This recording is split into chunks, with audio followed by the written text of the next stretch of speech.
Episode number 124. You are sure that he is not under too great a strain? I think I am quite sure of it. My dear Manette, if he were overworked now. My dear Laurie, I doubt if that could easily be. There has been a violent stress in one direction, and it needs a counterweight. Excuse me, as a persistent man of business. Assuming for a moment that he was overworked, it would show itself in some renewal of this disorder. I do not think so. I do not think, said Dr. Manette with the firmness of self-conviction, that anything but the one train of association would renew it.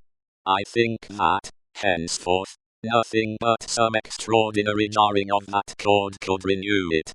After what has happened, and after his recovery, I find it difficult to imagine any such violent sounding of that string again. I trust, and I almost believe, that the circumstances likely to renew it are exhausted.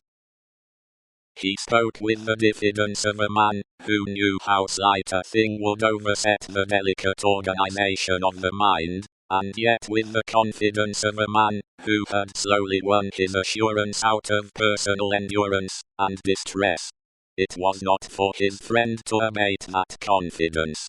He professed himself more relieved and encouraged than he really was, and approached his second and last point. He felt it to be the most difficult of all, but, remembering his old Sunday morning conversation with Miss Pross, and remembering what he had seen in the last 9 days, he knew that he must face it. The occupation resumed under the influence of this passing affliction so happily recovered from, said Mr. Lorry, clearing his throat. We will call blacksmith's work, blacksmith's work. We will say, to put a case, and for the sake of illustration, that he had been used, in his bad time, to work at a little forge. We will say that he was unexpectedly found at his forge again. Is it not a pity that he should keep it by him? The doctor shaded his forehead with his hand, and beat his foot nervously on the ground. He has always kept it by him, said Mr. Lorry, with an anxious look at his friend. Now, would it not be better that he should let it go? Still, the doctor, with shaded forehead, beat his foot nervously on the ground. You do not find it easy to advise me, said Mr. Lorry. I quite understand it to be a nice question. And yet I think, and there he shook his head, and stopped.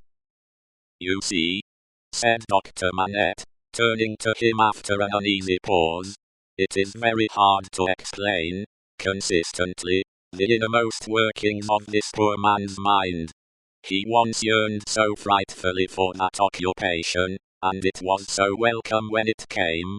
No doubt it relieved his pain so much, by substituting the perplexity of the fingers for the perplexity of the brain, and by substituting, as he became more practiced, the ingenuity of the hands, for the ingenuity of the mental torture, that he has never been able to bear the thought of putting it quite out of his reach.